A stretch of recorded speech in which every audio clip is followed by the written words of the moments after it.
Sir big boss ವಿಚಿತ್ರ ಮನೆ sir. ಯಾರು ಇದಾರೆ ಸರ್ ಅವ್ರ ಜೊತೆ ಮಾತಾಡಕ್ ಹೊರಗಡೆ ಪ್ರಪಂಚದಲ್ಲಿ ಯಾರು ಇಲ್ಲ. You are the one and only soul. So you are like ಎಲ್ಲರೂ ಟೇಕ್ ಕೇರ್. ಒಂದು ಬ್ರದರ್ ಅನ್ಕೊಳ್ಳಿ ಅಷ್ಟೇ. ಯಜಮಾನ ದೊಡ್ಡ ಜವಾಬ್ದಾರಿ ಅದು. ತಂಗಿ ನಿನಗಾಗಿ ಈಗ ನೆಕ್ಸ್ಟ್ ಬಿಗ್ ಬಾಸ್ ಸೀಸನ್ಗೆ ನೀವಿರಲ್ಲ ಸರ್. ನನ್ನ ಕಡೆಯಿಂದ ನನ್ನ ಅನಿಸಿಕೆ ನಾನು ಹೇಳಿದ್ದೀನಮ್ಮ.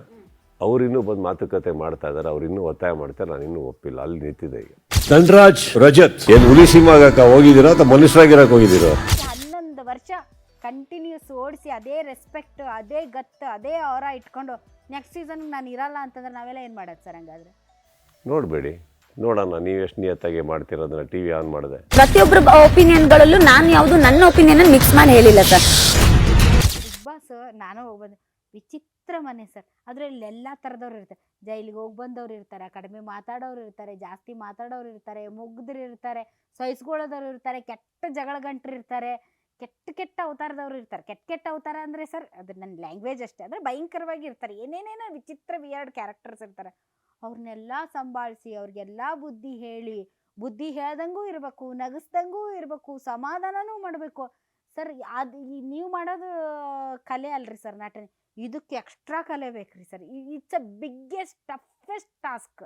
ಅದು ಹೆಂಗೆ ಸರ್ ಅಷ್ಟು ಪೇಷನ್ಸು, ಅಷ್ಟು ಹೆಂಗೆ ಒಳಿತೈತ್ರಿ ಸರ್? ಅದು ತಲೆ ಹೆಂಗೆ ಓಡಿಸ್ತೀರಿ ಅಂತ. ಅದಕ್ಕೆ ನೀವು ನಾನಾಗಿರ್ಬೇಕು, ಅವಾಗ ಅರ್ಥ ಆಗುತ್ತೆ ನಿಮಗೆ. ನಾನಂತೂ ನಿಮ್ಮಂಗೆ ಆಗಕ್ಕೆ ಸಾಧ್ಯ ಇಲ್ಲ. ಅದಕ್ಕೆ ಸೊ ನಾನು ಮಾಡ್ತಾ ಇದ್ದೀನಲ್ಲ, ಅದನ್ನ ಎಂಜಾಯ್ ಮಾಡ್ಕೊಳ್ಳೋದೆಲ್ಲ ವರ್ಣಗಳು ಯಾಕೆ ಹಂಗಲ್ಲ ಸರ್. ಅದು ಹೆಂಗೆ ಅದು ತಲೆ ಟಕ ಆನ್ ದಿ ಸ್ಪಾಟ್ ಸರ್. ಅದು ಟಕ ಓಡಬೇಕು. ಇವನು ಹೆಂಗೆ ಸಂಭಾಳಿಸ್ಬೇಕು, ಈಕಿನ ಹೆಂಗೆ ಸಂಭಾಳಿಸ್ಬೇಕು, ಅವನ ಹೆಂಗೆ ಟಕ ಓಡ್ಬೇಕು ಸರ್ ತಲೆ. ಅದು ಖುಷಿ ಪಡಿ, ಓಡ್ತಾ ಇದೆ. ಅಲ್ಲ ಓಡ್ತಾ ಇದೆ. ಮತ್ತೆ ಇಷ್ಟೆಲ್ಲ ಓಡಿಸಿ 11 ವರ್ಷ ಕಂಟಿನ್ಯೂಸ್ ಓಡಿಸಿ ಅದೇ ರೆಸ್ಪೆಕ್ಟ್, ಅದೇ ಗತ್ತು, ಅದೇ ಅವರ ಇಟ್ಕೊಂಡು ನೆಕ್ಸ್ಟ್ ಸೀಸನ್ಗೆ ನಾನು ಇರಲ್ಲ ಅಂತಂದ್ರೆ ನಾವೆಲ್ಲ ಏನು ಮಾಡೋದು ಸರ್? ಹಂಗಾದ್ರೆ ನೋಡಬೇಡಿ, ನೋಡೋಣ ನೀವು ಎಷ್ಟು ನಿಯತ್ತಾಗಿ ಮಾಡ್ತಿರೋದನ್ನ. ಟಿವಿ ಆನ್ ಮಾಡಿದೆ. ಏನು ಗೊತ್ತಾ, ನೀವು ಮಾಡಿಲ್ಲ ಅಂದರೆ ನಾವು ನೋಡಲ್ಲ ಅನ್ನೋದು ಭಾಳ ಸುಲಭ. ಬಟ್ ಎಲ್ಲರೂ ವಾಪಸ್ ನೋಡ್ತಾರೆ. ನೀವಿಲ್ಲ ಅಂದ್ರೆ ನಡೆಯಲ್ಲ ಅನ್ನೋದು ಭಾಳ ಇದು. ನಡೆಯುತ್ತೆ. ನಾನು ಇದೆಲ್ಲ ನಂಬೋನೇ ಅಲ್ಲ. ನಾನು ನಡ್ಸ್ಕೊಡೋ ತನಕ ನನಗೆ ಏನು ಬೇಕೋ ನಾನು ಮಾಡಿದ್ದೀನಿ. ನೀವು ಯಾಕೆ ಡಿಸಿಷನ್ ತಗೊಂಡ್ರಿ? ನಂದಲ್ವಾ ಡಿಸಿಷನ್? ಹೇಳ್ರಿ ಸರ್. ನೀವಲ್ಲ ಸರ್, ನೀವು ಕನ್ನಡದ ಆಸ್ತಿ, ನೀವು ಹೇಳ್ರಿ. ನಾನು ಹೇಳ್ತಾ ಅದಕ್ಕೆ ಕನ್ನಡದ ಆಸ್ತಿ. ಕನ್ನಡದಲ್ಲಿ ಬೇರೆ ಕೆಲಸಗಳಿದೆ. ಈಗ ಏನು ಹೇಳ್ತಾರೆ, ಯಾಕೆ ಡಿಸಿಷನ್ ತಗೊಂಡ್ರೆ ಸಾಕು, ಸುಸ್ತಾಗುತ್ತೆ. ಎಲ್ಲೋ ಇರ್ತೀವಿ, ಎಲ್ಲೆಲ್ಲಿಂದನೋ ಟ್ರಾವೆಲ್ ಮಾಡ್ಕೊಂಡು ಬರಬೇಕು. ಗುರುವಾರ ಆದರೆ ಓಡಬೇಕು, ಶುಕ್ರವಾರ ಅಲ್ಲಿ ಕೂತ್ಕೋಬೇಕು, ಮತ್ತೆ ಮುಗಿತಿದ್ದಂಗೆ ಓಡು, ರಾತ್ರಿ ಶೂಟಿಂಗ್ ಜಾಯ್ನ್ ಮಾಡು. ಓಕೆ, ಒಂದು ಟೈಮ್ ತನಕ ಓಕೆ. ಅದಾದ್ಮೇಲೆ ಏನಾಗುತ್ತೆ, ಏನಕ್ಕೆ ಇಷ್ಟು ಬೇಕಾ ಅಂತ ಅನ್ಸ್ಬಿಡುತ್ತೆ. ನಾವು ಒಂದೇ ಮ್ಯಾಕ್ಸ್ ಮಾಡ್ಬೇಕಾದ್ರೆ ಎಷ್ಟು ಒದ್ದಾಡ್ತಾ ಇದ್ದೀವಿ ನನಗೆ ಗೊತ್ತು. 3-3.5 ಗಂಟೆಗೆ ಶೂಟಿಂಗ್ ಮುಗಿಯೋದು ನನಗೆ ರಾತ್ರಿ. ಅಲ್ಲಿಂದ ಬೆಳಗ್ಗೆ ಓಡೋಗಿ 5 ಗಂಟೆ ಫ್ಲೈಟ್ ಎತ್ಕೊಂಡು ಇಲ್ಲಿಗೆ ಬಂದು ಮನೆಗೆ ಹೋಗಿ ಮೊನ್ನೆ ತಂದೆ ತಾಯಿನ ಭೇಟಿ ಮಾಡಿ ಅಲ್ಲಿಂದ ಇಲ್ಲಿಗೆ ಬಂದು ಎಪಿಸೋಡ್ಸ್ ನೋಡಿ ರಾತ್ರಿ 12:30 1 ಗಂಟೆ ಆಗೋದು. ಮತ್ತೆ ಮಲ್ಕೊಂಡು ಬೆಳಗ್ಗೆ ಎದ್ದು 2 ಎಪಿಸೋಡ್ ಮುಗಿಸಿ ರಾತ್ರಿ ಏರ್ಪೋರ್ಟಿಗೆ ಹೋಗ್ಬಿಟ್ಟು ಅಲ್ಲಿ ಪರ್ಸ್ನಲ್ ಫ್ಲೈಟ್ ನಿಂತಿರೋದು. ಎಷ್ಟೊತ್ತಿಗಾದರೂ ಹೋಗ್ಬೋದು. ಹೋಗಿ ಕೂತ್ಕೊಂಡು ಮತ್ತೆ ರಾತ್ರಿ ಶೂಟಿಂಗ್ ಜಾಯ್ನ್ ಆಗಿ ಕೆಲವು ಟೈಮ್ ತನಕ ಓಕೆ. ಅದಾದಮೇಲೆ ಏನಾಗುತ್ತೆ, ಬೆಂಗಳೂರಿನಲ್ಲೇ ಇದ್ದರೆ ಪರವಾಗಿಲ್ಲ, ಇಲ್ಲಿ ಮುಗಿಸಿದ್ವಿ, ಹಿಂಗೆ ಬಂದ್ವಿ, ಹಿಂಗೆ ಹೋದ್ವಿ ಅಂತ. ತುಂಬ ದೂರ ಇರ್ತೀವಿ. ಸಮ್ಟೈಮ್ಸ್ ಏನಾಗುತ್ತೆ, ಲೈಫೇ ಮುಂದೆ ಹೋಗೋಕ್ಕಾಗಲ್ಲ. ಈಗ ಹಾಲಿಡೇಗೆ ಎಲ್ಲರೂ ಹೋಗ್ಬೇಕು ಅಂತ ಅನ್ಕೊಳ್ಳೋಣ. ಎಲ್ಲಿ ಹೋಗೋದು? ಗುರುವಾರ ವಾಪಸ್ ಹೊರಡ್ಬರ್ಬೇಕು. ಏನು ಮಾಡಿದ್ರು 4 ದಿನ 5 ದಿನ ಇರ್ಬೇಕು ನಾವು. But it's a commitment. ನಾನು ಎಂಜಾಯ್ ಮಾಡಿದ್ದೀನಿ, ಇಲ್ಲ ಅಂತ ನಾನು ಹೇಳ್ತಾ ಇಲ್ಲ. ಬಟ್ ಒಂದು ಟೈಮ್ ಬರುತ್ತೆ. ಕರೆಕ್ಟ್. ಇನ್ನೊಂದು ಹೇಳ್ತೀನಿ ಕೇಳಿ. ಯಾವತ್ತೋ ಒಂದು ದಿನ ಇವರೇ ಬಂದು ಹೇಳ್ತಾರೆ, ಸರ್ ನಾವು ಬೇರೆಯವ್ರನ್ನ ತಗೊಂತ ಇದ್ದೀವಿ ಸಾಕು ಅಂದ್ಬಿಟ್ಟು ಅಂತ. ಅದಕ್ಕಿಂತ ಬೆಟರ್ ನೀವು ಬಿಟ್ಕೊಡೋದು. And don't think that everybody ನೀವು ಹೇಳ್ದಂಗೆ ಇದೆಲ್ಲ ಕಾರ್ಪೊರೇಟ್ ವರ್ಲ್ಡ್ ನಮ್ಮ. ಇದು ಎಲ್ಲಿ ಏನು ವರ್ಕ್ ಆಗುತ್ತೋ ಅವ್ರು ಮಾಡೇ ಮಾಡ್ತಾರೆ. ಇರ್ಬೋದು ಸರ್. ಬಟ್ ನಾವು ಕೂಡ ಈ ನ್ಯೂಸ್ ಚಾನಲ್ ಕನ್ನಡ ಚಿತ್ರರಂಗ ಅಂತ ಬಂದಾಗ ನಮ್ಮ ಸ್ಥಾನ ಏನಿದೆ, ಅದಕ್ಕೆ ಏನು ಬೇಕಾದ್ರೂ ಮಾಡೋಣ. ಕರೆಕ್ಟ್. ಇದು ಕನ್ನಡ ಚಿತ್ರರಂಗ, ಇದು ಹೊರಗೆ ಬಂದಿರೋಂಥ ಒಂದು ಕೆಲಸ. ಕರೆಕ್ಟ್. ಇದು ನಡೆಸ್ತಾರೆ, ಯಾರ್ಯಾರು ಬೇಕಾದ್ರೆ ನಡೆಸಬಾರ್ದು ಅನ್ನೋದಲ್ಲ. ನ್ಯೂಸ್ ಚಾನಲ್ ಅಲ್ಲಿ ಕೂತು ಒಂದು ವೇಳೆ ಸುದೀಪ್ ಸರ್ ಹೊರಗಡೆ ಹೋದ್ರೆ ಯಾರ್ಯಾರು ಇದ್ದಾರೆ ಅಂತ ಒಂದು ದೊಡ್ಡ ಲಿಸ್ಟ್ ಮಾಡಿದ್ವಿ ಸರ್. ಸ್ಯಾಟಿಸ್ಫ್ಯಾಕ್ಷನೇ ಇಲ್ಲ, ಆಗಲ್ಲ. ಯಾಕಂದ್ರೆ ನಮಗೂ ಗೊತ್ತಿರುತ್ತಲ್ರಿ ಸರ್, ಡೇ ಟು ಡೇ ಬೇಸಿಸಲ್ಲಿ ನೋಡಿರ್ತೀವಲ್ಲ ನಾವು. ಒಟ್ಟು ಯಾವುದು ಮ್ಯಾಚ್ ಆಗ್ತಿಲ್ಲ ಬಿಡ್ರಿ ಸರ್. ಅದೇನು ಮಾಡ್ತಾರೆ ಏನೋ ಗೊತ್ತಿಲ್ಲ. ಸೊ ಯಾವ್ದಾದ್ರು ಒಂದು ಹೆಸರು ಮ್ಯಾಚ್ ಆಗಿದ್ದಿದ್ರೆ ನಿಮಗೆ ಅನ್ಸಿರ್ಬೋದು, ಅದು ನಮಗೆ ಅನ್ಸ್ಬೇಕಲ್ರಿ. ಇಲ್ಲಮ್ಮ, ಈಗ ಅಟ್ಲೀಸ್ಟ್ ನೀವು ಪ್ರಯತ್ನ ಪಟ್ರಲ್ಲ ಯಾರ್ದೋ ಒಂದು ಹೆಸರು ಹಾಕಕ್ಕೆ.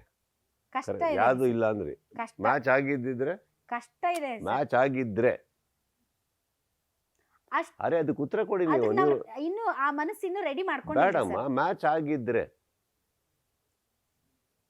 ನೀವು ಅದಕ್ಕೆ ಕರೆಕ್ಟಾಗಿ ಉತ್ತರ ಕೊಡಿ, ಆನೆಸ್ಟ್ ಆಗಿ. ಆಗಿಲ್ರಿ ಸರ್, ಅರೆ ಆಗಿದ್ರೆ ಈಗ ಆಗಿಲ್ದಿರೋದು ಅರೆ ಆಗಿದ್ರೆ ಆಗಿಲ್ರಿ ಸರ್. ಆಗಿದ್ರೆ ಹಿಂಗೆ ನೋಡ್ರಿ ಬಿಗ್ ಬಾಸ್ ಅಲ್ಲಿ ನೀವು ಮಾಡೋದು ಎಲ್ಲ ಆಗಿದ್ರೆ ಅದು ಮುಂದುವರಿತಾ ಇತ್ತು ತಾನೆ. ಇಲ್ಲ ಆಗಿದ್ರೆ ಅದು ಮುಂದುವರಿತಾ ಸಿಕ್ಕಿದ್ರು ಒಬ್ರು ಅಂತ ಅಷ್ಟೇನೆ. ಯಾರು ಆಗಲ್ಲ ಅನ್ನೋ ಕಾರಣಕ್ಕೆ ಫಿಲ್ಲರ್ ನಾನಲ್ಲ. ಅವ್ರು ಯಾರು ಸಿಗ್ತಾ ಇಲ್ಲ, ಯಾರು ನೋಡಕ್ ಆಗ್ತಾ ಇಲ್ಲ ಅನ್ನೋ ಕಾರಣಕ್ಕೆ ನಾನಲ್ಲ. ಹೇಳಿ, ಫಿಲ್ ಅಪ್ ಮಾಡಕ್ ಸಾಧ್ಯ ಇಲ್ಲ, ಅದು ಹಿಂಗೆ ಈ ಕಡೆ ಸಿಂಪಲ್ ನೋಡ್ಬೇಡಿ. ಅವಾಗ ಒಪ್ತೀನಿ ಮಾತು, ಎಲ್ರ ಮಾತು ಒಪ್ತೀನಿ. ನೋಡೋಣ ಬಿಡ್ರಿ ಸರ್. ಈಗ ಸರ್ ಇದು ಈ ಬಿಗ್ ಬಾಸ್ ಮನೆ ಇದೆ ಅಲ್ಲ ಸರ್, ಬಿಗ್ ಬಾಸ್ ಮನೆ ಅದು ಒಂಥರ ನಿಮ್ಮ ಮನೆ ಸರ್. ಯಾಕೆ ಗೊತ್ತಾ, ನೀವು ಕಾರಣಾಂತರಗಳಿಂದ ನೀವು ಬರೋಕ್ಕಾಗಿಲ್ಲಲ್ಲ ಸರ್. ಅವಾಗ ನಂಗೆ ಹೋಗಿದ್ದು ನಾವು ಒಳಗೆ, ಅವರೆಲ್ಲ ಹೆಂಗೆ ಅಂದರೆ ಸುದೀಪ್ ಸರ್ ಯಾಕೆ ಬರ್ತಿಲ್ಲ, ಸುದೀಪ್ ಸರ್ ಯಾಕೆ ಬರ್ತಿಲ್ಲ, ಸುದೀಪ್ ಸರ್ ಇದೇ ಮಾತು. ಅಂದರೆ ಯುವರ್ ಅ ಫ್ಯಾಮಿಲಿ ಮ್ಯಾನ್. ನೀವು ಅವರಿಗೆ ಒಂಥರ ನಿಮ್ಮ ಒಡವಟ್ಟಿದ ಅಣ್ಣನೋ ಅಥವಾ ಏನೋ, ಒಟ್ಟು your a family man to them. ಅದು ಒಂಥರ ನಿಮಗೂ ಹಂಗೆ ಅನ್ಸುತ್ತೆ, ಅದು ನನ್ನ ಮನೆನೇ ಅಂತ ಅನ್ಸುತ್ತಾ ಸರ್? ಅಲ್ಲ, ಇವನ್ ಇವರ ಹೋಸ್ಟ್ ಅದಾಗ್ಬಿಡುತ್ತೆ. ಅಲ್ಲಿ ಇರೋರು ನಮ್ಮವ್ರು ಅಂತ ಅನಿಸ್ಬಿಡ್ತಾರ. ಅವ್ರು ಎಷ್ಟೇ ಕಿತ್ತಾಡ್ಲಿ ಮಾಡ್ಲಿ, ಏನಾಗುತ್ತೆ, ಅವ್ರನ್ನ ಕಾಪಾಡ್ಬೇಕಾಗಿರೋದು ನಮ್ ಕರ್ತವ್ಯ ಆಗುತ್ತೆ. ಅವ್ರಿಗೆ ಹೊರಗಡೆ ಏನ್ ನಡೀತದೆ ಗೊತ್ತಿಲ್ಲ, ಕರೆಕ್ಟ್. ಹಾಗಂತ ನಾವು ಬಿಟ್ಕೊಡಕ್ಕಾಗಲ್ಲ. ಅವ್ರಿಗೆ ಅವಾಗ ಹಿಂಟ್ ಕೊಟ್ಟು ಅಕಸ್ಮಾತ್ ತಪ್ಪು ನಡೀತಾ ಇದ್ರೆ ಸ್ವಲ್ಪ ಕರೆಕ್ಟ್ ಮಾಡಿ. ನಾವು ಬಾಂಬೆ ಸ್ಟೈಲಲ್ಲಿ ಹೋಗಕ್ಕಾಗಲ್ಲ. ನಮ್ಮಲ್ಲಿ ಒಂದು ಇಮೋಷನ್, ಫ್ಯಾಮಿಲಿ, ಫ್ರೆಂಡ್ಸು ತುಂಬಾ ಜಾಸ್ತಿ ಇರೋದು. ನಮ್ಮ ಜವಾಬ್ದಾರಿ ಅಲ್ಲ ಅಂದ್ರೂ ಕೂಡ ಅವ್ರು ಏನ್ ಮಾಡ್ತಾ ಇದಾರೆ ಅವ್ರ ಮನೆಗೆ ಎಫೆಕ್ಟ್ ಆಗ್ಬಾರ್ದು, ಅದಿಷ್ಟು ನಾನು ನೋಡ್ಕೋತೀನಿ. ಇದು ನಾವು ಎಕ್ಸ್ಟ್ರಾ ಮಾಡೋದು ಇಲ್ಲ. ನಡೀಲಿ ಗಲಾಟೆ, ನಮಗೆ TRP ಚೆನ್ನಾಗಿದೆ, ಇದು ಹೊಡೆದಾಡ್ಲಿ ಅಂತ ಬಿಟ್ರೆ ಏನಾಗತ್ತಮ್ಮ, ಒಳಗಡೆ ಹೋಗಿದ್ ಒಂದೇ ಒಂದು ಕೆಲಸಕ್ಕೆ ಅವ್ರ ಮನೆಗಳು ಹಾಳಾಗ್ಬಿಡ್ತಾವೆ, ಹೆಸರುಗಳು ಹಾಳಾಗ್ಬಿಡ್ತಾವೆ. ಅದನ್ನ ಅವ್ನು ಮಾಡ್ಕೊಂಡ್ ಬರ್ತೀನಲ್ಲ ನಾನು, ಬೇಡ ಬೇಡ ಅನ್ಬಿಟ್ಟು ಅಂತ. ಅದೇನಾಗುತ್ತೆ, ಅವ್ರಿಗೆ ಬಂದ್ಬಿಡುತ್ತೆ ಆ ಫೀಲಿಂಗ್. ಅವ್ರು ಬಂದ್ರೇನೆ ಕರೆಕ್ಟು, ಬಂದ್ರೇನೆ ಕರೆಕ್ಟ್ ಅದು ಬರುತ್ತೆ. ಅಂಡ್ ಗೊತ್ತಿಲ್ಲದೇನೆ ಅವ್ರ ಹತ್ರ ಪ್ರತಿ ವಾರ ಮಾತಾಡ್ತಾ ಒಂಥರ ಫ್ಯಾಮಿಲಿ ಆಗ್ಬಿಡ್ತಾರೆ. ಫ್ಯಾಮಿಲಿನೇ. ಅವ್ರಿಗೆ ಬಟ್ಟೆ ಕಳ್ಸೋದು, ಅವ್ರಿಗೆ ನೋಡಿ ನೀವು ಇವ್ರಿಗೆ ಹನುಮಂತಿಗೆ ಬಟ್ಟೆ ಎಲ್ಲ ಕಳ್ಸಿದ್ರಲ್ಲ ಸರ್, ಅವ್ರು ಆ ಖುಷಿ ಅದೆಲ್ಲ ನೋಡುವಾಗ ಇವ್ರ ಲೈಕ್ ಮನೆ ಯಜಮಾನ ತರ. ಅಯ್ಯಪ್ಪ, ಯಜಮಾನ ಅಲ್ಲ ಅಷ್ಟೇ, ಅಲ್ಲಿ ಇರ್ತೀವಿ ಹಂಗಂತಲ್ಲ ಸರ್. ಇವಾಗ ಯಾರಿದ್ದಾರೆ ಸರ್ ಅವ್ರ ಜೊತೆ ಮಾತಾಡಕ್? ಹೊರಗಡೆ ಪ್ರಪಂಚದಲ್ಲಿ ಯಾರು ಇಲ್ಲ. You are the one and only soul. So you are like ಎಲ್ಲರೂ ಟೇಕ್ ಕೇರ್. ಒಂದು ಬ್ರದರ್ ಅನ್ಕೊಳ್ಳಿ ಅಷ್ಟೇ. ಯಜಮಾನ ದೊಡ್ಡ ಜವಾಬ್ದಾರಿ ಅದು. ಏನ್ ಪಾಪ ಆಸೆ ಪಡ್ತಾರೆ, ಏನೋ ನಮ್ ಕೈಲಾಗಿತ್ತೆ, ದೇವ್ರು ಚೆನ್ನಾಗಿಟ್ಟಿರ್ತಾರೆ, ನಮ್ ಕೈಲಾಗಿದ್ ನಾವ್ ಮಾಡೋಣ ಅಂತ ಅಷ್ಟೇ, ಬೇರೆ ಏನಿಲ್ಲ. ಯಾವ್ದಕ್ಕೂ ಬೇರೆ. ಬಿಗ್ ಬಾಸ್ ಅಲ್ಲಿ ದೊಡ್ಡ ಫೈಟ್ ಆಯ್ತಲ್ರಿ ಸರ್. ನಾವು ನೋಡಿದ್ದ ರೀತಿನೇ ಬೇರೆ. ನಾವು ನೋಡಿದ್ದು ಉದಾಹರಣೆಗೆ ಜಗದೀಶ್ ಹೆಣ್ಮಕ್ಳನ್ನ ಹಿಂಗೆ ಅಂದ್ಬಿಟ್ನಲ್ಲ, ಹೆಣ್ಮಕ್ಳ ಬಗ್ಗೆ ಗೌರವ ಇಲ್ವಲ್ಲ, ಎಂಥ ಮನುಷ್ಯ ಇರ್ಬೇಕಂತ ನಾವು ಅನ್ಕೊಂಡ್ರಿ. ನೀವು ಬಂದ್ರು ನೋಡ್ರಿ, ಇಡೀ ಸಿನಾರಿಯೋನೇ ಚೇಂಜ್ ಆಯ್ತಲ್ಲಿ. ಎಸ್ ಕರೆಕ್ಟ್, ಜಗದೀಶ್ ಸ್ಟಫ್ ಇದೆ ಅಲ್ಲ, ಜಗದೀಶ್ ಹಿಂಗೆ ಮಾಡಬಾರ್ದಾಗಿತ್ತಲ್ಲ ಅಂತ. So you took a stand. ಅಲ್ಲಿ ನೀವು ಈ ಚೈತ್ರಾಗ ಏನು ಹೇಳ್ಬೇಕು ಹೇಳಿದ್ರಿ, ಜಗದೀಶ್ಗೆ ಏನು ಹೇಳ್ಬೇಕು ಹೇಳಿದ್ರಿ, ಎಲ್ಲರಿಗೂ ಹೇಳಿದ್ರಿ. ಅವಾಗ ಎಲ್ಲರಿಗೂ ಒಂದು ಕ್ಲಾರಿಟಿ, ಎಲ್ಲರೂ ಕರೆಕ್ಟ್, ಸುದೀಪ್ ಹೇಳಿದ್ ಕರೆಕ್ಟ್ ನೋಡು, ಸುದೀಪ್ ಹೇಳಿದ್ ಕರೆಕ್ಟ್ ನೋಡು, ಹಿಂಗಾಯ್ತು ಅದು. ಸೊ ಅದನ್ನು ಆ ಸಿಚುವೇಶನ್ನ ಹಿಂಗೆ ಸಖತ್ತಾಗಿ ಹ್ಯಾಂಡಲ್ ಮಾಡಿದ್ರಿ ಸರ್. ನಾವೆಲ್ಲ ಅದನ್ನ ಅಂದರೆ ನಾವು ಆ ಥರ ಯೋಚನೆನೇ ಮಾಡೋಕ್ಕಾಗೋದಿಲ್ಲ. ಅದು ಫುಲ್ ಡಿಫ್ರೆಂಟೇ ಮಾಡಿಬಿಟ್ರಿ ನೀವು. ಅಲ್ಲಿ ನಡೆದಿದ್ದೊಂದು, ನೀವು ಅದನ್ನು ನಮಗೆ ತೋರಿಸಿದ್ದೇ ಒಂದು, ಅದಕ್ಕೊಂದು ಜಸ್ಟಿಫಿಕೇಶನ್ ಕೊಟ್ರಿ ನೀವು. ಆ್ಯಂಡ್ ಜಗದೀಶ್ ರಾತ್ರಿ ಹೀರೋ ಆಗಿಬಿಟ್ರು ಸರ್. ಏನಾಗತ್ತಮ್ಮ, ಪ್ರಪಂಚ ನಿಮ್ಮ ದೃಷ್ಟಿಕೋನದಲ್ಲಿ ಯಾರನ್ನು ನಾವೇನಾದ್ರು ಮಾತಾಡಿದ್ರೆ ತಪ್ಪಾಗುತ್ತೆ ಅಂದ್ಬಿಟ್ಟು ಆ ದೃಷ್ಟಿಕೋನ ಮೆಚ್ಚಿಸೋದಕ್ಕೆ ಸೇಫಾಗಿ ಆಡೋದು ಬೇರೆ ಆಗುತ್ತೆ. ನಮ್ಮ ದೃಷ್ಟಿಕೋನದಲ್ಲಿ ಏನೋ ಕಾಣಿಸ್ತು ನನಗೆ, ವಾಪಸ್ ಹಾಕೊಂಡು ನೋಡ್ತೀನಿ ನಾನು, ಬೇರೆ ಫುಟೇಜ್ ತರಿಸಿ ನೋಡ್ತೀನಿ ನಾವು. ನೋಡಿದಾಗ ಇದೆಲ್ಲ ಏನು ಹಂಗಾರೆ ಓಕೆ, ಅವ್ನು ತಪ್ಪು ಮಾಡಿದ್ರು ಹೋದ್ರು ಅವರು ಓಕೆ, ಹೊರಗಡೆ ಇರೋರು ನೀವೆಷ್ಟು, ಒಳಗಡೆ ಇರೋರು ನೀವೆಷ್ಟು ಕರೆಕ್ಟ್ ಆಗಿದ್ದೀರಿ ಅನ್ನೋದು ಬರುತ್ತೆ. ಈಗ ಇಲ್ಲಿ ಒಳಗಡೆ ಕೂತಿರೋರು ಎಲ್ಲರೂ ಸ್ವಂತ ವಿದ್ವಾಂಸರ, ಅದು ಏನು ಮಾಡೇ ಇಲ್ಲೋ, ಏನು ಹೇಳೇ ಇಲ್ಲ. ಕರೆಕ್ಟ್. ಈ ಒಂದು ಲೈನ್ ಅವತ್ತು ಚೈತ್ರ ಅವ್ರು ಏನು ಮಾತಾಡಿದ್ರು ತಪ್ಪಾಗತ್ತೆ. ಇವತ್ತು ಪಾಪ ತಿದ್ಕೊಂಡಿದೆ, ಅವರು ತುಂಬಾ ಚೆನ್ನಾಗಿ ಆಡ್ತಾ ಇದ್ದಾರೆ. ಅವತ್ತಿಗೆ ಯಾರು ಯೋಟಿಸ ಮಾಡಿಲ್ಲ, ಅವ್ರು ಬೈದಿದ್ದು ಹೆಣ್ಣಿಗೆ. ಒಬ್ಬ ಅಪ್ಪನಿಗೆ ಹುಟ್ಟಿದೆ ಅಂದ್ರೆ ಅರ್ಥ ಏನು? ನೀವೇನು ಅಪ್ಪನಿಗೆ ಬೈತಾ ಇಲ್ಲ ಸರ್. ಎಲ್ಲಾ ಬೈಗಳು ಹೆಣ್ಣಿಗೆ ಸರ್. ಆ ಮಗನಿಗೆ ಈಗ ಅದೇ ಕರೆಕ್ಟಾ ಹಿಂಗಿರ್ಬೇಕಾದ್ರೆ ಎಲ್ಲಿಂದ ಬರುತ್ತಿದ್ದು? ನೀವು ತುಂಬಾ ಕರೆಕ್ಟ್ ಆಗಿದ್ದಾಗ ಬೇರೆಯವ್ರಿಗೆ ಬೈರಿ, ನೀವು ಮಿಸ್ಟೇಕ್ ಮಾಡ್ತಾ ಇದ್ರಿ ಅಂದಾಗ ಅರ್ಹತೆ ನಿಮಗಲ್ಲ, ನನಗೂ ಇರಲ್ಲ ಮೇಡಮ್. ನಾನು ನಾಳೆ ಆ ಥರ ತಪ್ಪು ಮಾಡ್ದಲ್ಲಿ. ಕರೆಕ್ಟ್. ಪರ್ಸ್ಪೆಕ್ಟಿವ್ ಅನ್ನೋದು ಭಾಳ ಮ್ಯಾಟ್ರ್ ಆಗುತ್ತೆ. ಅವಾಗ ನಾನು ತಗೊಳ್ಳೋ ಸ್ಟ್ಯಾಂಡ್ ಭಾಳ ಮುಖ್ಯ ಆಗುತ್ತೆ. ಇಲ್ಲಾಂದರೆ ನಾನು ಮೆಚ್ಚಕ್ಕೆ ಹೌದು ಹಾಗೆ ಹೀಗೆ ಅಂದರೆ ಅವ್ರ ಜೀವನನೂ ಹಾಳಾಗೋಗ್ಬಿಡುತ್ತೆ. ಆ್ಯಂಡ್ ತುಂಬ ಸೂಕ್ಷ್ಮ ಥರ ವಿಚಾರ, ಹೆಣ್ಮಕ್ಳ ವಿಚಾರ, ಅದು ತುಂಬ ಸೂಕ್ಷ್ಮವಾದ ವಿಚಾರ. ಬಟ್ ಅದನ್ನ ನೀವು ಎಷ್ಟು ಸೂಕ್ಷ್ಮತೆಯಿಂದ ಕೂದಲು ಸೀಳಿದಂಗೆ ಅಲ್ಲೊಂದು ಸತ್ಯ ಇದೆ ಅಂತ ಅದನ್ನ ಹೊರಗೆ ತೆಗೆದ್ರಲ್ಲ, ಅದೇ ಕಲೆ ಸರ್. ಅದು ಆ ಕಲೆ ನಿಮ್ಗಷ್ಟೇ ಬರುತ್ತೆ, ಅದು ನಿಮ್ಗಷ್ಟೇ ಗೊತ್ತು ಸರ್. ಈಗ ಜಗದೀಶ್ ಹೊರಗಡೆ ಬಂದ್ರಲ್ಲ ಸರ್, ಯಾವ ಲೆವೆಲ್ಗೆ ಸರ್ ನೀವೇ ಸರ್ ಅವ್ರನ್ನ ಹೀರೋ ಮಾಡಿದ್ದು. ಇಟ್ಸ್ ನಾಟ್ ಲೈಕ್ ಅವ್ರು ಬಿಗ್ ಬಾಸಲ್ಲಿ ಅವ್ರ ಪರ್ಫಾರ್ಮೆನ್ಸ್ ಅವ್ರು ಆಡಿದ್ದಲ್ಲ, ನೀವು ಲಾಸ್ಟ್ ಅವರು ಹೊರಗಡೆ ಬರುವಾಗ ನೀವು ಕೊಟ್ರಲ್ಲ ಅವ್ರಿಗೆ ಒಂದು ಇಮೇಜ್ ಸೃಷ್ಟಿ ಮಾಡಿದ್ರಲ್ಲ, ಅದು ಸ್ಟಿಲ್ ರನ್ನಿಂಗ್ ವೆರಿ ಹಾರ್ಡ್. ಅದು ಅವ್ರು ಈಗಲೂ ಸ್ಟಿಲ್ ಈಸ್ ಲೈಕ್ ಜಗದೀಶ್ ಅಂದ ತಕ್ಷಣ ಒಂದು ವೈಬ್ರೇಷನ್ ತರ ನೀವು ಅವ್ರನ್ನ ಹೀರೋ ಮಾಡಿದ್ರಿ. ನಾನೇನು ಏನು ಗೊತ್ತಾ, ನಾನು ಮಾಡಿದ್ದಲ್ಲ, ಆ ಸಿಚುವೇಶನ್ ಒಂದು ಬರುತ್ತೆ ಎಲ್ಲರ ಲೈಫಲ್ಲಿ, ಅದು ಅವ್ರನ್ನ ಹೀರೋ ಮಾಡ್ಬಿಡುತ್ತೆ, ನಮ್ದೇನಿರಲ್ಲ ಅದರಲ್ಲಿ. ನೀವೇ ಮಾಡಿದ್ದು. ಬಟ್ ನಾನು ಸ್ಟ್ಯಾಂಡ್ ತಗೊಂಡೆ, ಕರೆಕ್ಟ್, ನಾನು ಸ್ಟ್ಯಾಂಡ್ ತಗೊಂಡೆ. ಇವಾಗ ಇಲ್ಲ ಅಂತ ಅಂದ್ಬಿಟ್ಟು ಇಲ್ಲ ಇದೇನಾದ್ರು ಮಾತಾಡಕ್ಕೆ ಹೋದ್ರೆ ಹೆಣ್ಮಕ್ಳು ನಾನು ತಪ್ಪು ತಿಳ್ಕೊಂಡ್ಬಿಡ್ತಾರಂತ ಹೋಗಿದ್ರೆ ಬೇರೆ ಆಗಿರೋದು. ಬಟ್ ನಡ್ತಿದ್ದು ಮಾತಾಡೋಣ. ನಾನು ಯಾವತ್ತೂ ಯಾರನ್ನೂ ಆ ಥರ ಡಿಸ್ರೆಸ್ಪೆಕ್ಟ್ ಮಾಡೇ ಇಲ್ಲ, ಗೊತ್ತಾಯ್ತಲ್ಲ. I will respect everybody. ಹೆಣ್ಮಕ್ಳು ಅದನ್ನ ಲೈಕ್ ಮಾಡಿದ್ರು. ಸೊ ಹಂಗಿರ್ಬೇಕಾದ್ರೆ ತಪ್ಪಾಗತ್ತಲ್ಲ ಅದು, ಅಷ್ಟೇ. ಇನ್ನೇನು ಅವ್ರ ಹಣೆ ಬಾರದಲ್ಲಿ ಇತ್ತು, ಹೆಸರು ಬಂತು, ಹೆಸರು ಸಿಕ್ಕಾಪಟ್ಟೆ ಸರ್. ಈಗ ನೆಕ್ಸ್ಟ್ ಬಿಗ್ ಬಾಸ್ ಸೀಸನ್ಗೆ ನೀವಿರಲ್ಲ ಸರ್? ನನ್ನ ಕಡೆಯಿಂದ ನನ್ನ ಅನಿಸಿಕೆ ನಾನು ಹೇಳಿದ್ದೀನಮ್ಮ. ಅವ್ರು ಇನ್ನೂ ಬಂದು ಮಾತುಕತೆ ಮಾಡ್ತಾ ಇದ್ದಾರೆ, ಅವ್ರು ಇನ್ನೂ ಒತ್ತಾಯ ಮಾಡ್ತಾರೆ, ನಾನು ಇನ್ನೂ ಒಪ್ಪಿಲ್ಲ, ಅಲ್ಲಿ ನಿಂತಿದೆ ಈಗ ಅಷ್ಟೇ. ನನ್ನ ಕಾರಣಗಳಿದೆ ಅಷ್ಟೇ, ಅದು ಬಿಟ್ಬಿಟ್ಟು ಆ ಟಾಪಿಕ್ ಬಿಟ್ಬಿಡೋಣ. ಸರಿ ಸರಿ ಸರ್. ಸರ್ ಈಗ ನಿಮ್ಮ ಮಗಳು ಸಾನ್ವಿ ಸರ್, ಅವರು ಸೋಷಿಯಲ್ ಮೀಡಿಯಾದಲ್ಲಿ ಭಾರಿ ಫೇಮಸ್, ನಿಮ್ಗೆ ಗೊತ್ತಾ? ನನ್ನ ಮಗಳು ಅಷ್ಟೇ ನಿಮ್ಮ ಗೊತ್ತಾ, ಮಗಳು ಎಷ್ಟು ಅನ್ನೋದು ಆಕೆಯ popular. Birth right. So your popular, ಒಬ್ಬ ಪಾಪ್ಯುಲರ್ ಸ್ಟಾರ್ನ ಮಗಳು, ಅದು birth right. But creating Har own identity ಇದೆ ಅಲ್ಲ sir, that is also matters ಅಲ್ವಾ ಸರ್?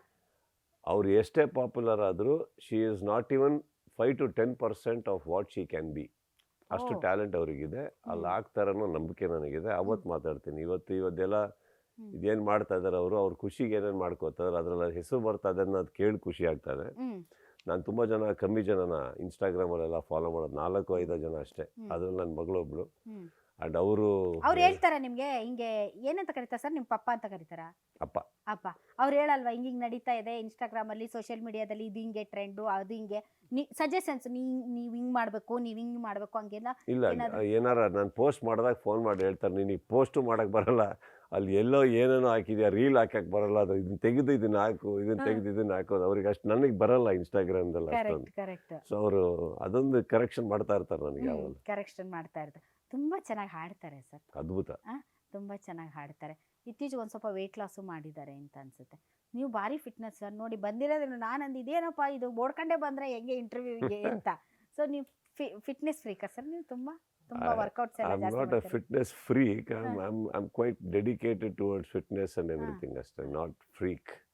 ಅದು ತುಂಬಾ ಮೇಜರ್ ಆಗ್ಬಿಡುತ್ತೆ. ನಾನು ಬಿಡಿ ಸರ್, ಇದೆಲ್ಲ ಇತ್ತೀಚಿನ ವರ್ಡ್ಸ್ ಸರ್, ಇದು ಇತ್ತೀಚೆಗೆ ಈ ಟ್ರೆಂಡ್ ಫಿಟ್ನೆಸ್ ಫ್ರೀಕ್ ಇವೆಲ್ಲ ನಮಗೂ ಅಷ್ಟೇನು ಗೊತ್ತಿಲ್ಲ.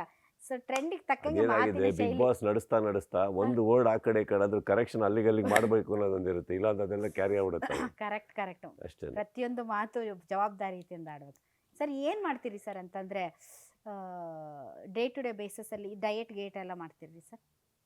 ಇಲ್ಲಪ್ಪ, ನಂದು ಇರೋದೇ ಹಾಗೆ. ನಾನು ದಿನಕ್ಕೆ 2 ಹೊತ್ತು ಊಟ ಮಾಡೋದು. ನಾನು ಬೆಳಗ್ಗೆ ಆದ್ರೆ ನಂದು ನೀರಿರುತ್ತೆ, ಬುಲೆಟ್ ಕಾಫಿ ಇರುತ್ತೆ, ಒಂದಿಷ್ಟು ಡ್ರೈ ಫ್ರೂಟ್ಸ್ ಇರುತ್ತೆ, ಅಷ್ಟೇ ಚಿಕ್ಕದು, ಬೇರೆ ಏನಿಲ್ಲ. 11:30, 11:45 ಊಟ ಮಾಡ್ತೀನಿ. ರಾತ್ರಿ 6:30, 6:30 ಊಟ ಮಾಡ್ತೀನಿ ಅಷ್ಟೇ. ಬಿರಿಯಾನಿ ಅದು ಇದು ಕಬಾಬ್ ಅಂತವೆಲ್ಲ ಏನು ತಿನ್ನಲ್ರಿ ಸರ್? ಏನೇ ಮನೇಲಿ ಮಾಡಿದ್ರೆ ನಾನು ತಿಂತೀನಿ. ಮನೇಲಿ ಮಾಡಿರ್ಬೇಕು, ಒಂಚೂರು ಟೇಸ್ಟ್ ಮಾಡ್ತೀನಿ. I am not like that. ನನಗೆ ನಂದೇ ಅಂತ ಒಂದು ಊಟ ಇದೆ, ನಾನು ಖಾರ ಗೀರ ತಿನ್ನಲ್ಲ. ಭಾಳ ಕಷ್ಟ ಐತ್ರಿ ಸರ್, ಯಾಕಂದ್ರೆ ಚೆನ್ನಾಗಿ ಅಡಿಗೆ ಮಾಡಕ್ ಬರೋರ್ನ ಮೆಚ್ಚೋದು ಭಾಳ ಕಷ್ಟ. ಇಲ್ಲ, ಆ್ಯಕ್ಚುಲಿ ಭಾಳ ಸುಲಭ. ಯಾರು ಏನೇ ಚೆನ್ನಾಗಿ ಮಾಡಿದ್ರು ಖುಷಿ ಪಟ್ಟು, ಯಾಕಂದ್ರೆ ಶ್ರಮ ಗೊತ್ತಿರುತ್ತಲ್ಲ. ಕರೆಕ್ಟ್, ಅದು ಇದೆ. ಸೊ ಯಾರು ಏನೇ ಉಪ್ಪು ಖಾರ ಜಾಸ್ತಿ ಕಮ್ಮಿ ಆದರೂ ಆರಾಮಾಗಿ ಖುಷಿಯಾಗಿ ತಿಂತೀವಿ, ಯಾಕಂದ್ರೆ ಒಂದಿಷ್ಟು ಶ್ರಮ ಹಾಕಿರ್ತಾರೆ ಅವರು, ಅದು ಗೊತ್ತಿರುತ್ತಲ್ಲ.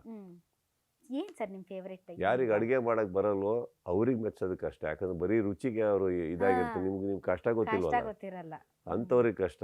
ನಮ್ಮಂಥವ್ರಿಗೆ ಏನು ಪ್ರಾಬ್ಲಮ್, ನೀವು ಏನು ಕೊಟ್ರು ತಿಂತೀವಿ ನಾವು. ನೀವು ಇಷ್ಟಪಟ್ಟು ತಿನ್ನೋದೇನು ಸರ್? ನನಗೆ ಅಲ್ಲೊಂದು ಹೊಟ್ಟೆ ಹಸು ಆಗೋ ಟೈಮಲ್ಲಿ ಟೈಮಲ್ಲಿ ಊಟ ಇರ್ಬೇಕಮ್ಮ.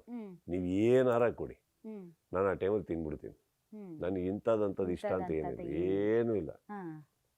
ತುಂಬಾ ಒಳ್ಳೆ ಚೆಸ್ ಆಡ್ತೀರಂತೆ ಸರ್ ನೀವು? ಚೆಸ್ ಆಡ್ತೀನಿ. ಈಗೇನು ಒಳ್ಳೆ ಚೆಸ್ ಬರಲ್ಲ. ಇವ್ರ ಜೊತೆ ಆಡಿದಿರಂತೆ, ವಿಶ್ವನಾಥ ನನ್ನ ಜೊತೆ ಆಡಿದಿರಂತೆ. ಅದೊಂದು 4-5 ಒಂದಿಷ್ಟು ಜನ ಸೇರ್ಕೊಂಡು ಆಡಿದಾಗ ಆಡಿದ್ವಿ, ಒಂದು ರೇಂಜ್ ತನಕ ಹೋದೆ ಅಷ್ಟೇ. ಆಡ್ತೀನಮ್ಮ. ನಂಗೆ ಚೆಸ್ ಆಡೋದು ಏನಕ್ಕೆ ಇಷ್ಟ ಅಂದರೆ ಅಟ್ಲೀಸ್ಟು ಎಲ್ಲೆಲ್ಲೋ ಮಾತಾಡ್ಕೊಂಡು ಬ್ಯಾಡ್ದಿದ್ದು ಮಾತಾಡ್ಕೊಂಡು ಕೂರೋ ಬದಲು ಆನ್ಲೈನಿಗೆ ಹೋದ್ರೆ ನಮ್ಮ ಪಾಡಿಗೆ ನಾವು ಕೂತು ಚೆಸ್ ಆಡ್ಕೊಂಡು ಅಟ್ಲೀಸ್ಟ್ ಪ್ರತಿ ಸಲ ಒಂದು ಹೊಸ ಗೇಮಲ್ಲಿ ಒಂದು ಹೊಸ ಮೂವ್ ಇರುತ್ತೆ, ಅದನ್ನ ನೋಡ್ಕೊಂಡು ಕೂತ್ಕೋತೀನಿ. ನನಗೆ ಸುಮ್ಮನೆ ಮಾತಾಡ್ಕೊಂಡು ಬಟ್ ಕೂರೋಕ್ಕಾಗಲ್ಲ. ನಿಮ್ಗೆ ತಲೆ ಓಡಿಸೋದಂದ್ರೆ ಭಾಳ ಇಷ್ಟ ಸರ್ ನಿಮ್ಗೆ. ಇಲ್ಲ, ಓಡಿಸಲ್ಲ, ಅದು ಓಡ್ತಾ ಇರುತ್ತೆ. ನನಗೆ ತಲೆ ಓಡಿಸೋದಂದ್ರೆ ಭಾಳ ಕೆಟ್ಟ ತ್ರಾಸ ಆಗುತ್ತೆ ರೀ ಸರ್. ಗೊತ್ತಾಗ್ತಾ ಇದೆ. ಇದು ಸರ್